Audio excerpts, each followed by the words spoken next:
Thanks for tuning in again, everybody. We're back with your favorite podcast, Luca's Tigers and Bronze. Oh my.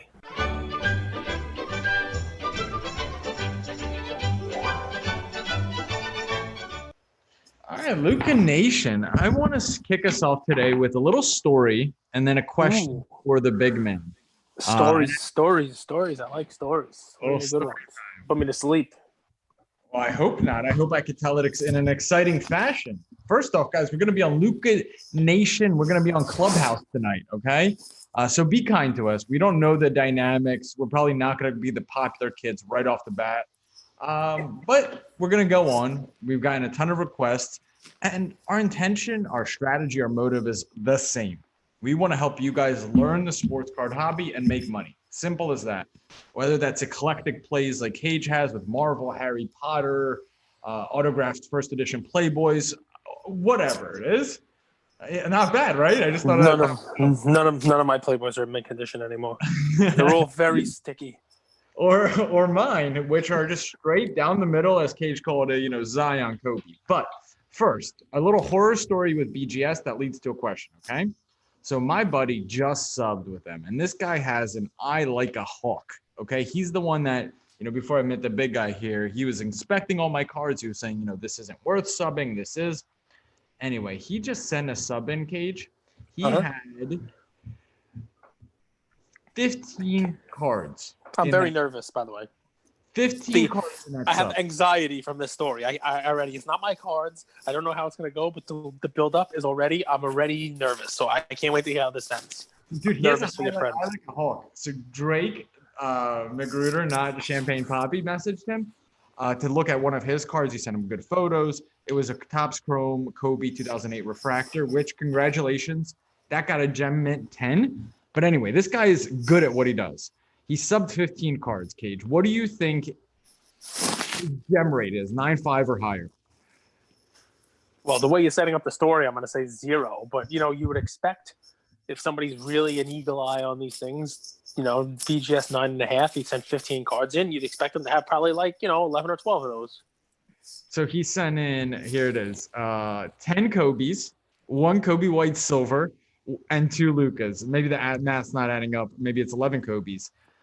He got 1 BGS 9.5 in the Kobe Silver. All of the Kobe's are BGS 8s, 8.5, and a few 9s. Crushed. His worst sub ever, Cage. And wait for it. Then they said, hey, I know you sent in 2 Topps Kobe 138s, but we can't seem to find them. Allow us to locate them, okay? We'll be in touch. And here's the kicker. He also sent in a card, $50,000 Giannis rookie patch auto, Crown Royale, to get reslabbed from a thin case to a thick case, because if you guys know, those are the thicker cards. You know what they did? They reslabbed it in the thin case where his patch is stuck to the front of the slab. Now, I apologize to be so morbid here, guys, but I want to ask Cage. If you were to say there's going to be a downfall in the hobby, I have 4 categories, and you tell me, and you could rate these in order from 1 to 4. Which are going to be the ones that lead to the downfall the most? Is it grading companies? Is it manipulators that pump and dump? Is it influencers that come into the hobby looking for clout? Is it the increased price of retail and wax products? Or, as Cage will always add, I'll give you another option. So I can repeat those if you need, but the floor is yours. Well, it's another option. It always is another option. All those things are bad, but we've seen in every market and in all phases there's manipulation. People are going to manipulate. It's going to be at all ends. You just have to be mindful of it. The grading companies basically they're at a point now where they can do no wrong. It doesn't make a difference. We're beholden to them. Wax and all that stuff. That's the inundation of wax. That's fine. Also, there's obviously a market for it. There's only one thing that could stop this. Now, I'm not going to call cards a pyramid scheme. I'm not going to call it that. You could call it that. I'm not going to call it that. But what keeps I like cards squares. going, I don't like pyramids. Although the Egyptian pyramids are kind of one of the wonders. So of the world. like a Punnett square where you can figure out genetic redundancies and whatnot. Like you can figure out whether or not you're going to be able to have a kid who has blue eyes and what the percentage is like of one of those. You remember that? You remember Punnett squares? Like that. I do. But here's what does it, I think. The hobby has to be refreshed with new blood, new money to be spent. The top level cards go up, that brings the bottom level cards up, right? There has to be people who come in and are able to make money in this hobby and make money, and then they are the next people to buy the next level of cards. Think of it like any other pyramid, right? You have to refresh that bottom level in order for the people who currently are on the bottom level to move up to the top level, right? That's the way it works, right? Same thing would apply to a Top Shot. Same thing would apply to anything else, right? A little less on the hobby in and of itself because it's just so huge. But what has allowed the hobby to grow over the last however many months/years now are that people could find cards raw, people could find cards, people could open cards, and people could then take that card, they're in it for a sunk cost, send it to a grading company, and get that card back, sell it, and have more money to do the same thing over and over again. Or to buy another card that was higher priced, to use their now profit on that card to get into the next level of that pyramid, to buy a Kobe rookie. So your friend, he's got Kobe Whites and he's got Kobe Bryants. So, just in that sub, that's the two layers of the pyramid. There are people out there who are subbing a whole bunch of Kobe Whites, and they were able to previously get those back, sell them, and be able to move up to the next level of the pyramid and buy someone on that level's Kobe Bryant. And that person could then turn their money and buy a Michael Jordan or whatever the heck is going on in continued levels. Everybody making money. And that pyramid, that conveyor belt, that assembly line has been working very, very well for a long time, right?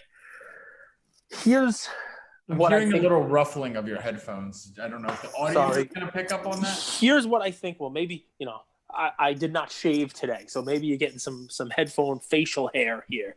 Who knows? Maybe getting a little stubble. Your hair looks amazing as always.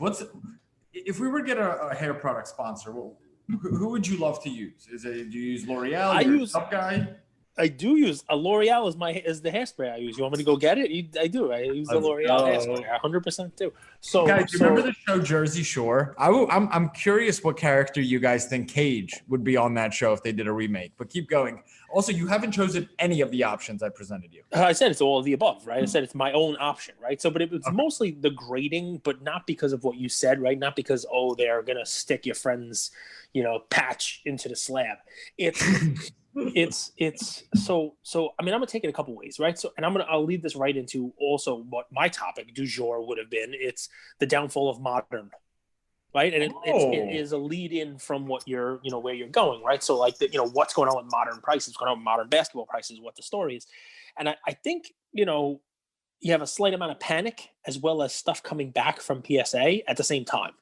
So people are undercutting their own prices, and then there's more population, more PSA stuff coming into the market because that was what everybody was grading, a year ago anyway. But yeah, I mean, listen, what could really hurt this market is this. I opened a couple boxes of hoops, right? Opened a couple boxes of hoops, and we got a LaMelo, and Ian actually got a LaMelo out of 199, a really sick card. Okay, now you tell me, I'm a new person in this hobby. I'm not the host of a podcast. I'm not me, right? I'm not Vegas Cage, right? I'm somebody who just bought into hoops, right? What in the actual F should I do with that LaMelo card right now? So here are my options. You should sell it. Okay, how? Go to eBay. Okay, so I go on eBay and I sell it, all right? And in 2 weeks, another product comes out. Probably not Prism yet, but another product comes out, and people are all over that product's LaMelo ball, and the person that I sold it to returns this. Or the person I sell it to looks at it and says, you know what? All four corners are not completely pristine on this, and I see a little bit of a dimple on the hoops processing here. It's not going to gem 10. I'm returning it. Right? eBay is going to be the downfall of the hobby? So that's one. Now, the other option you could have said is I should grade it. I should send it into PSA and grade it. Okay, so that card raw selling for a couple $100. So it's worth sending in with some kind of turnaround time. I don't have to send it in bulk. But even with just a regular 45-day, 20-day, whatever it is. But how could you grade that card? So it wouldn't make sense for me to grade a LaMelo Hoops card when a Zion PSA 10 sells for less than a raw card. So best case scenario, you're upside is worse. You have no upside, actually. Correct. Frankly. So now I have this card that a box was $350. I got what you'd consider one of the best cards. Literally, the guys everybody's searching for, not the base, the out of 199, nice like silver numbered, the whole deal. And one, new products are going to come out. Two, the grading is an impossibility. And three, selling it on eBay is going to be a problem because either someone's going to try to manipulate the LaMelo prices and it's going to end for $1,000 and no one's going to pay for it. Or so you're being squeezed. So, no, I'm saying that the downfall of the hobby is every single thing you mentioned. It's the grading. It's the eBays. It's the inundation of wax because there'll be another wax on top of this. It's the inability to sell cards anymore when you get the good stuff. Even that I open a box, I get the best card. What am I supposed to do with it? I literally am sitting here saying, I don't know what to do with this card that I pulled out of a box. Well, you have nightmares from eBay returns. That Darius Slayton card you sold in September 2020. That was the last one. No, July. And that's the last time I sold a card on eBay. It was July. The lesson here, Luca Nation, is if Cage ever has a grudge against you, watch out. That's If Vegas Cage ever gets a grudge against you, look out. And he's a lawyer, so he knows the law. But I've made this hot take, and we're going to get right into modern because I love that. Yeah. That topic, and I have a few thoughts on it too, but I love that you went there. I love giving hot takes recently. And my next hot take is this is my prediction of what BGS is doing. I think BGS saw a run in the 90s. In the 2000s, they're like, man, I kind of wish I sold my company. And now they're seeing a resurgence. And in my opinion, this is just my 2 cents. I have no evidence to back this up. What they're doing right now, the CEO of that company is profit taking. The shareholders of that company are profit taking. They're using their last slabs. They're running on fumes. They're raising prices because they know there's enough demand. And they're just cutting their costs to the bone. And they're increasing revenue and they're profit taking with the goal. This is just my 2 cents of selling that company in the next 5 years. That's my 2 cents. A lot of people won't agree with me, but I think in the next 5 years, BGS won't be around, not in the way that you see them now. Now, I think PSA 9s, as a result, will creep up and shrink that gap between BGS 9.5s. And I think over time, a min BGS 9.5 will be the exact same price as a PSA 9. Cage, modern. So when a stock, if you look at modern Prism PSA 10s, sure they're down recently, but what's even a little bit scarier is they're approaching some of the levels that they were early last year. For example, Zion and Ja was $400 Prism PSA 10 last year. Zion was right around $500, $450. They're approaching those levels. And when a stock typically breaks the level of the lows, you don't know where the bottom's going to be. So what do you think the bottom of modern can be? Do you think we might see a Prism PSA 10 Zion or Ja or Trey, a base that sells for $250? Is that out of the question? Definitely not. What was your I'm going to tell you what was your Tyler Hero at its high? It was the base 10. I saw that. I have a lot of them outstanding at PSA. Me too. I wasn't super happy about it, but life is life. You see what they're selling for? 100 and change? 180 for the Tyler Hero. It was 380 at its high, probably even over 400 at some points. I think you could definitely get them less than 180 now too if you're looking for it. I mean, I think they're going to keep coming down because people have a ton of that stuff at PSA, and I think it is a race. It's a race to get rid of them. Everybody undercuts everybody, and I have some myself there. So what's always interesting. I don't know if you guys follow the stock market or markets in general. The race to the top is so much slower than the race to the bottom, isn't it? When prices creep up little by little by little, it takes a lot more time than when they start falling. Because when they start falling, they fall quickly, don't they, Cage? Yep. Well, because everybody is more patient. There's the fear of missing out is definitely more than the fear of missing the bottom. You know what I mean? Like, everybody's like, oh, the thing's going down. I'll just wait. It'll keep going down. And when it does, forget about it. It keeps going down. You know what I mean? That's just the way it works. And, that falling knife is difficult. So, and especially in cards and sports cards and whatnot, it is a momentum thing. We've talked about this like a dozen times. It's very hard once you lose that momentum, once you lose the steam behind a card and people fall out of favor. It's hard to get that back the way that it was. You're seeing it with Giannis, seeing it with Tyler Hero, definitely seeing it with Trey, seeing it with a lot of guys. I actually think, and it actually kind of dovetails into my play. I do think Giannis cards are underpriced, but I wouldn't make Giannis a play. I went with a different one because I wanted to go a little bit more iconic, a little bit less pop. But I do think that Giannis card is a bit oversold. There's people into that card for $6,000-7,000. That card is right around 20. I think it's $3,000 for a Prism PSA 10. Yeah, you can get it. You can get it cheaper than that. I gave that as a play last week. It's 100%, and 9 also. I mean, it feels a bit oversold. Yep, that's exactly what you said, and you're right. I like Giannis just because he's so young, and that was we talked about when we had that in there. But I don't want to move it towards Giannis. That was just an example of part of this overreaction, part of the losing momentum. I mean, that card it had a nice run. Right, yes, it took a year to go all the way up and hit $6,000 and change, but all of a sudden, boom, momentum gone, and it's half the price, less than half the price now. What category would you put a card like this in? Okay, so I know we kind of bucket all Prism cards, all silver cards into one, but the Giannis Prism 2013, the rookie card, but in the silver version, right? Yep. So even though that's a silver, which we just we always want to compare apples to apples. We want to compare it to Zion, Silver, and Luka's, but you can't. You just can't because there's only like 60 PSA 10s of that card. Where do you bucket that card? How do you analyze that? Is Giannis his own market that shouldn't be compared to Luka and Zion? No. I mean, listen, you can't compare the 2013 Prisms to the more recent Prisms, even the 2014s. I have a Zach LaVine Prism being sold on eBay right now, and it's hundreds of dollars, just a base Prism. Now, Zach LaVine's not on the same level as Zion hobby-wise or Ja hobby-wise, but the card's going to sell for just as much. You know what I mean? Just because the pop is 10% because there's a 2014 Prism, The Giannis Silver, it's its own class just because the pop is so damn low. And the Silvers then were not the same thing as the Silver now. Very the Silver nice now card. is like Silver now is like a base card from then. You know what I mean? That the production numbers are just so much higher astronomically. Plus, Giannis has done significantly more in his career already than those guys. So I put him, completely separate from current market. But look, I love talking about this modern stuff, right? I'm gonna totally hijack before you get into your play, okay. and just say this, right? So we love the thousands of you that are listening to this, and if you happen to be one of the couple of hundred that listen to us in the first hour, hit pause on this because we're probably going to be starting our clubhouse right around now as you're listening to this, right?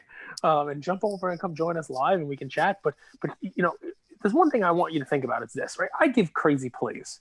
I give, Harry Potter plays. I give, Marvel plays. I give all this stuff. But, there's money to be made there.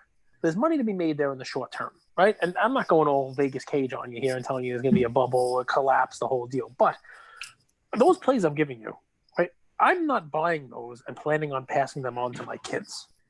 Right? There is a window for you to make your money on those plays. Same as the Marvel. And I will be as honest with you guys as I can. I was buying Marvel cards, and I've already started selling some Marvel cards. Right? I have sealed boxes that I bought for $200, and I'm going to sell them. They're $3,000 and change now. It's crazy. You have to watch what's going on with modern basketball. Prism, 1920 Prism basketball. And use that as a guide for yourself on all of the other stuff that's being graded now, right? All the other stuff that's being gassed up now by whoever, other podcasts, other people, whatever, people on Twitter and Instagram, right? 1920 Prism, $380 Tyler Hero was great when he was in the playoffs and, he was doing his thing and there just wasn't that many of them. But after it gets to $380, everybody knows about it and everybody's chasing that 350 or 320 or whatever it's going to be, right? So what do? They open the product.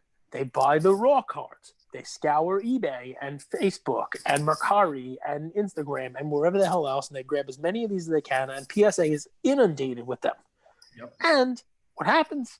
A little bit of the steam comes off of him. People are looking elsewhere. People are looking at baseball. People are looking at vintage again. People are looking at Pokemon. He's now a sixth man, and all of a sudden, not only is there not the momentum, people are trying to, the ones who have it are trying to sell it. And the people who were searching it, they're getting it back from grading. They're getting their PSA subs back. So you get this avalanche of, it's a couple of months since they were hot, and you get other people getting their stuff back. and you see the card now at half or a third of what it was at, and probably still going down. I love it. Be careful with the stuff that is the Tyler Hero at $380 now. And I'm putting a lot of stuff into that category. I'm putting tennis into that category. Yeah. Right. And I'm one of the ones who fell victim to this myself. I was counting the $3,000 per Mbappe PSA 10 while I had them at PSA, and I was picking out the color of my Lambo. Don't count the profits till you sell. Do not count the profits till you sell. PSA was upcharging me, and then by the time I actually got them back in my hands, those things were nowhere near what they were selling for weeks prior. It was absurd. And I think, Cage, you're talking to, just so you guys on the other end understand, he's talking to the flipping audience, the short-term hold audience. We're not talking to collectors, because more than likely collectors have one Serena Williams card that they got in really early and they're holding, and they're not really messing with base prism.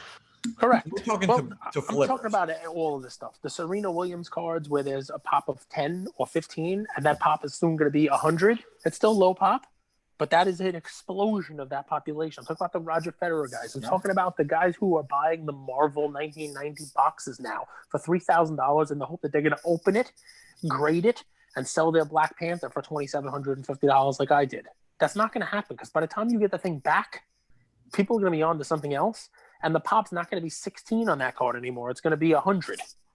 So I guess it's cautionary tale. It's learn. It's stuff has happened before, and yes, there hasn't been an explosion of Marvel yet, but what happened with modern basketball is a nice learning lesson for everyone. Now, do I think it's oversold? I think a lot of this stuff's going to go back up. Sure, I do. I think once all the pop hits and settles, that there's going to be a new floor set up and those things can start to climb again, definitely. And the same thing will happen with Marvel, right? The same thing will happen with all those things. But it's not going to be a steady one of these. It's not GameStop, right? It's not going to be a straight, shot to the moon. It's gonna be up, and then the population's going to hit and it's going to come down a little bit. And then everybody's going to get their stuff back from PSA. We're going to have a new floor. We're going to have a new pop level on these things. People are going to sell. People are going to buy. And then it might start going back up again, depending on how many of those damn things are PSA 10. So it's just, be careful. No one ever got rich buying high and trying to sell low. That's there's my my fun little cautionary tale for the day. I love it. We'll get into my play in just a second. I will say though, Cage, I don't know if you've ever done this exercise, but it's a good way to. So the answer is no. I've never done any exercise. You don't exercise. Yeah. It's a good way to visually see my snowball theory. Okay, so I don't know what the people on the other end of this line are in it for, but I truthfully think it's to make profit. I really think at the end of the day, we want to live the life of our dreams. We want to have freedom. And we want to be happy. And for that, we want to make money. We want to have iconic cards, but we also want to make money. Frankly, I don't know. Maybe that's too blunt, too straightforward, but I think people want to make money. Point is, Cage, have you ever done this exercise? And if you guys are on the other end, open your iPhone, open the calculator app, type in $10,000 or 10,000, hit times, and then put 1.1. What that means is you have just returned 10% return on your investment. Okay. Now, this is how singles and doubles add up, Cage. Would you say a 10% investment in sports cards is a lot or a little bit on one play? So, in recent years, it's not that much, but 10% on any investment is a good thing. You know what I mean? Right. Like Warren Buffett, what does he get? You're just going to hijack me here? No, is that? Oh, I'm sorry. That was going to say, but I would say making 10% is a very good thing, right? Everybody's talking about making 10x, but making 10% on your investment. Try going to a bank and asking them to give you 10% on anything on your money. They will laugh you out of there. So watch this. So if you guys start with $10,000, your portfolio balance, type in 1.1, meaning you made 10% on your investment, and hit equals. Now hit equals 49 more times. What that means is you've hit a single. Basically, in sports cards, getting 10% return on your cards is just the bare minimum. People wouldn't even sell for 10% gains right now because sellers were pretty greedy recently. You hit that button =, 50 times, you're at $1 million. So you can turn $10,000 into $1 million by churning out 50 trades at 10%. How insane is that, Cage? I think that's pretty crazy. It's the penny doubling. Yep. Right, you get a penny every day doubling, right? I mean, what you're saying is it's consistent profit over time, and it's compounding interest. Mm-hmm. Absolutely. Now, my play is a play that I think will appreciate much more than 10%, just because of how scarce it is, how under the radar it is, and it's the Upper Deck PSA 9 Shaquille O'Neal card. Okay, so Cage, I think our audience got it a little bit confused. I don't dislike Shaq. And actually, frankly, there's probably never going to be another Shaq. There might be another Kobe. There might be another Jordan. But there was no one that's like Shaq. That personality, that size, being able to dominate like he has. Do you agree? Shaq is pretty iconic. You love Shaq. Shaq's my favorite, man. I mean, I grew up with Jordan, but I was a Knick fan, so it was tough to really love Jordan. That was a rival. But when Shaq came, Shaq was the one that brought basketball cards onto the map, not Jordan. I think Seriously, not Jordan. I think that's a $500 card minimum for the PSA 9. All Shaq stuff has appreciated. The Topps base and the Topps gold have flown. The Topps gold PSA 10 of his rookie card is, I think, over 10,000 now. But this PSA 9 just hasn't moved as much. It's moved a little bit. It's probably 300, 350 now. Maybe you'll see some recent sales above 400. But I think you could get that card for 300 to 350 right now and sell it when it gets above 500. I think it's a really good play. I think it's a way to avoid modern and get into some NBA iconic stuff with lower pop and still at an affordable price. Love it. I'm a big Shaq guy, but you convinced me to start selling some of my Shaq stuff. So I actually am going to sell a little bit of Shaq, but I think it's because you have to be in the right card. Mm-hmm. It's not about being the right person. You've seen, right? The right Kobe card, the right LeBron card have all gone up exponentially. The other LeBron cards have gone up, but not in the same way. That Topps gold seems to be what the internet pumping group is moving that card up. That's the one they've picked. Mm-hmm. The Mary T's of the world and the rest of the internet cabal that is behind cards, according to Vegas Cage, have decided that when they want Shaq to go up, it's the Shaq Topps Gold, not the Upper Deck Black card that's significantly lower pop and a much cooler looking card. So what I've learned from this market is you can't fight City Hall. You can't fight Mary T. You can't fight Vegas Cage. You can't fight the people who are actually controlling what's going on in this world. Despite the fact that science, numbers, data, and my own 2020 vision would tell me that the Upper Deck card number 1, Shaq, is the better card. That's not what's being smoked right now. So water always finds its level. I just think in cards, things, because it's not as liquid as a market as stocks, it takes a little longer to find its level. Yeah, I think what'll happen with water is that Shaq's Topps Gold eventually will come down to the mean. The rest of the stuff will go up. But you are capitalizing on that rubber band effect, and you're being smarter than I was. I picked the wrong Shaq thinking that I knew better, and that has not served me well in this market at all. You have to have the right card.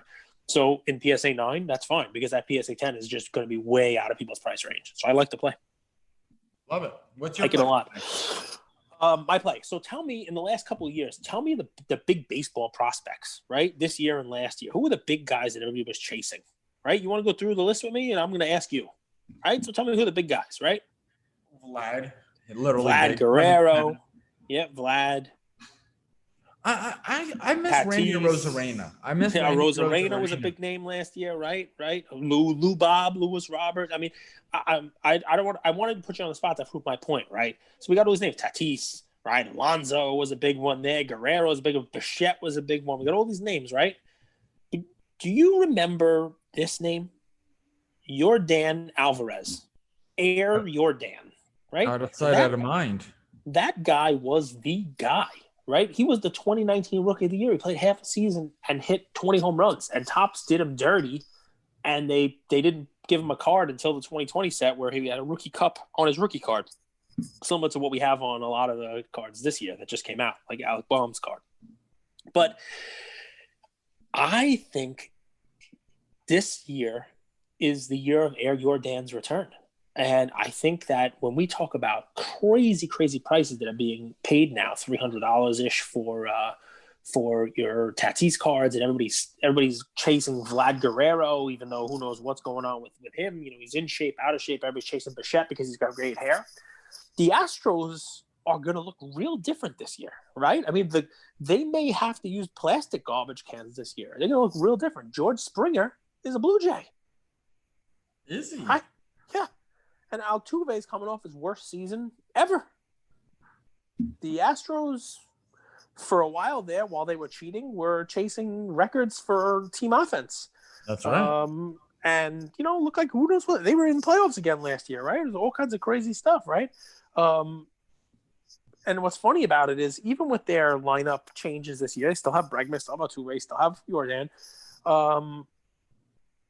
A lot of WAR projections, because I've started to do what I tell you guys to do, which is read some fantasy magazines. A lot of WAR projections have them as the top offensive WAR team in 2021, ahead of the Yankees, Dodgers, Blue Jays. And I believe the biggest reason for that is people are thinking Jordan's going to come back. Remember this guy, right?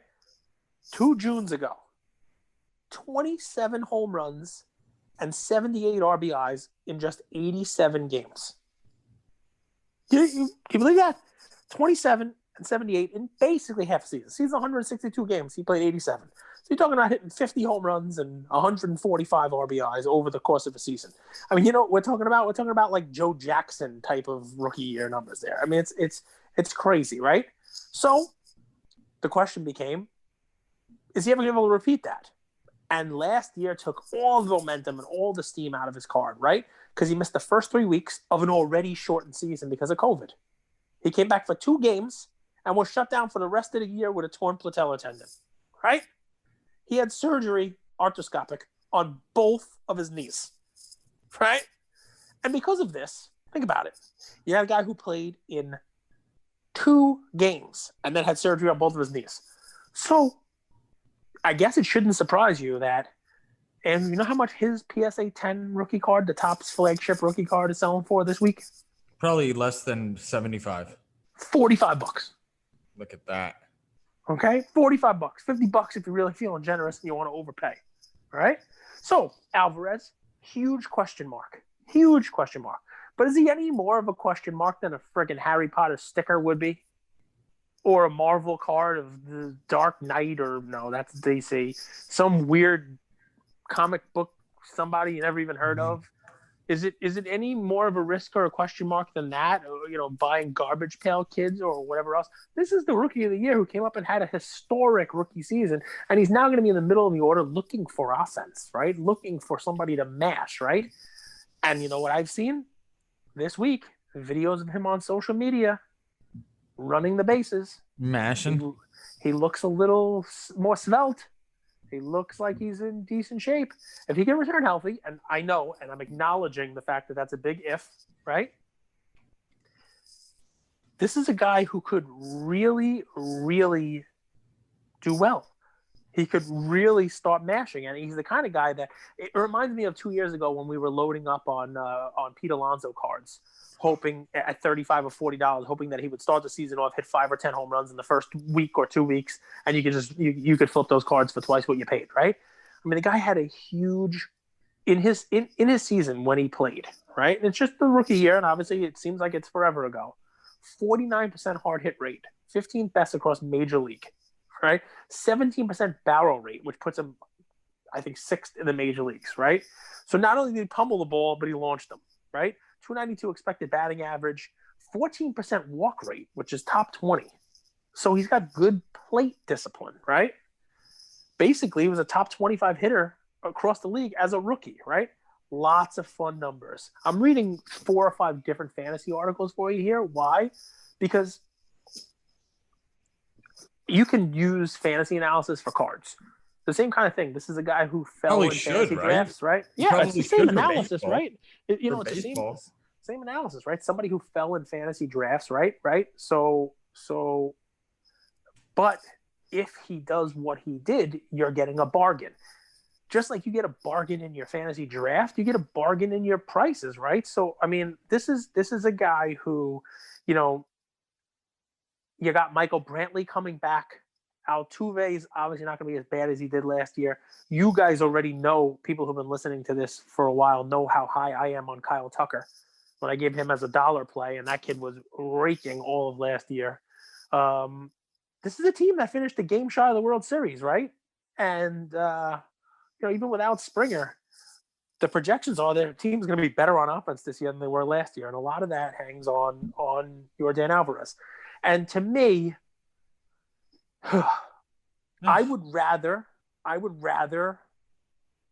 spend $300 buying 8 of this guy's cards or 7 of this guy's cards than one Soto now. Well, so yeah, Soto's $500. Then one Tatis, right? Because Tatis has to, for that card for Tatis to go from 300, and you guys know I'm a huge Tatis holder, so go buy as much Tatis as you like. I need those cards to go up in value too, but think what Tatis did last year to justify his card being at 300. For it to double, right? For that card to get to $600, what does Tatis have to do? He's got to win the MVP, basically, right? He's got to go out there and have an incredible season, which is very possible for that to double. But if instead you put the same amount of money in Yordan Alvarez, for you to make that double, the card's only got to go to $85, $90, which is cheaper than all the other rookies already. Right? Mm-hmm. It's already cheaper than everybody else that's out there. It's cheaper than Vlad. It's way cheaper than Tatis. Cheaper than Bichette. Cheaper than all these guys. Lewis Roberts. Cheaper than all of them. And I would argue that those penny stocks, those relative penny stocks, they bounce way more than some of the other guys. Like if Tatis comes out and has a good first week, his card might go 300 to 400. But at the same time, if Yordan comes out and has a good week, it goes 45. It could be $100 quickly. Yep. Because what's $100, right? Like it's a different game. I love the play, and I love how you analyze the market, Kate. It seems to me you're turning your attention to baseball. You're even kind of a little bit excited. Because everybody else is still basketball. Everybody, there's still football. Friggin', I opened the worst box of my card opening career this week in Optic football box. It was awful. But people are still and when they're He's the kind of guy that can have a year full of wins, open up a hobby box on like a Friday night with Ian, not get anything, and just remember that one loss. Dude, it was horrible. I know. And what made it more horrible was, I think I told you, the guy before me in the store opened up one of the boxes from the case and got a Joe Burrow gold auto out of 10. Well, dude, you're playing a slot machine that just cashed out the jackpot. That's exactly right. You're 100% right. But I already committed to buying the box from my guy, so it's not like I'm gonna say, "Hey, by the way, this case is kicked." I want that box. I want that. That was my box. I want what he's having. He's having. I'll have what she's having. Yes. No, it's not. Obviously, I knew I wasn't going to get that in there. Although with the collation that Panini had, I think I got 5 colored cards, and they were all Max Crosby. But you got DK Metcalf. Yeah, I got a Metcalf silver. Yeah, but I did get 2 Max Crosbys. I got an auto. I don't know who the hell the guy is. It was a bloodbath.